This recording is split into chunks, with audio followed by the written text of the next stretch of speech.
Set the captives free, doing mightily in my name.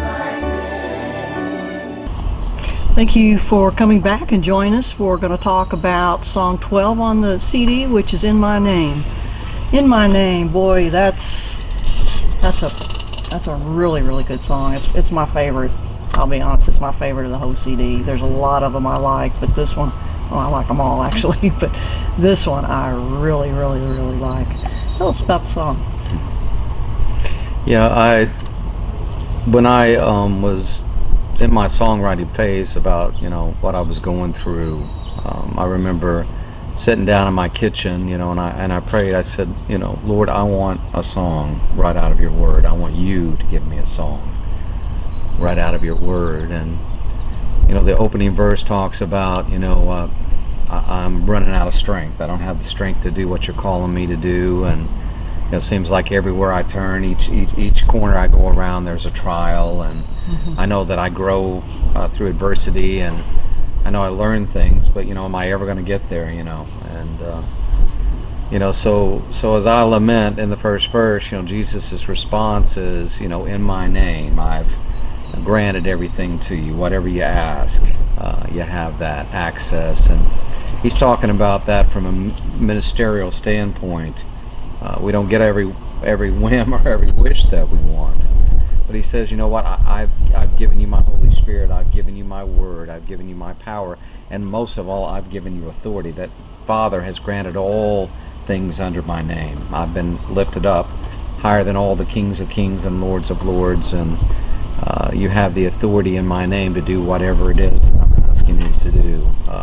I want you to fulfill my will, and you have the power to do so. Paul said, I can do all things through Christ who gives me strength, and that's it. And and we may have weakness, but Paul got to the place in his life where he said, you know what, I'm going to glory in my weaknesses, because if I'm weak or understand and have the revelation that I am, then God's strength is going to be made perfect in my weakness. In other words, he's going to come and empower me to do what it is he's asking me to do. And then the second verse transitions into the Great Commission. Go forth into all the world, you say, and baptize those who don't turn away. And that's where we're at now. We are raising up this ministry, Unwanted Harvest Global Ministries, and God is giving us the vision that this is worldwide, and that's his call to us, first in Jerusalem and Samaria, and then all the world. And so first we're here in our area, and then God's going to launch us on out. And it's very exciting, the times that we live in.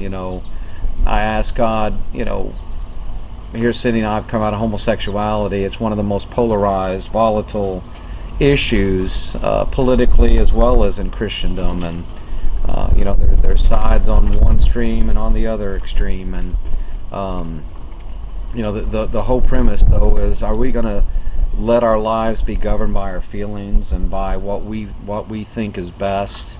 If we're doing that, we're really back in Genesis. We're back in Eden, where we have eaten from the knowledge of good and evil, the tree of the knowledge of good and evil. And what I mean by that is, either God is governing our lives 100%, or he's not governing our lives. And what I mean by that even more is, if I'm picking and choosing out of his word what I want to do, then who's on the throne? I am. If I just do things that are easy for me or comfortable for me, then it's myself governing my own life. So don't be deceived. We have to lay our lives down 100%. We have to do things that might be easy for us, but we also have to do the hard things that he's calling us to. But like I said in the beginning of this segment, is that he will empower us to do whatever he is asking us to do. So I'm excited about the fact that we're on the 12th song, and we're finishing up this challenging segment. He didn't say it would be easy, as we've already talked about, but it's been a great journey to go down these 12 songs with you, hon, and it's exciting that hand in hand God's going to launch us all over the world to stand up and be a sign to the times, and he will work through us to bring hope through these songs that we've written and recorded, but also the fact that He has delivered us. And if He can deliver us, two of the chiefest of sinners, the greatest of sinners, Paul says He was, we can identify with Him. And if God can do that in our lives, He can do that in anybody's life. So our prayer is that you'll find hope in these songs, but most of all, you'll find hope in God. He's the one that gave them to us. He's the one that's called us, and He's the one that can deliver you from wherever you find yourself. So to all the unwanteds out there all over the world, we love you, we're praying for you, and hopefully we'll get to meet some of you on our journey. Thank you. Thank you.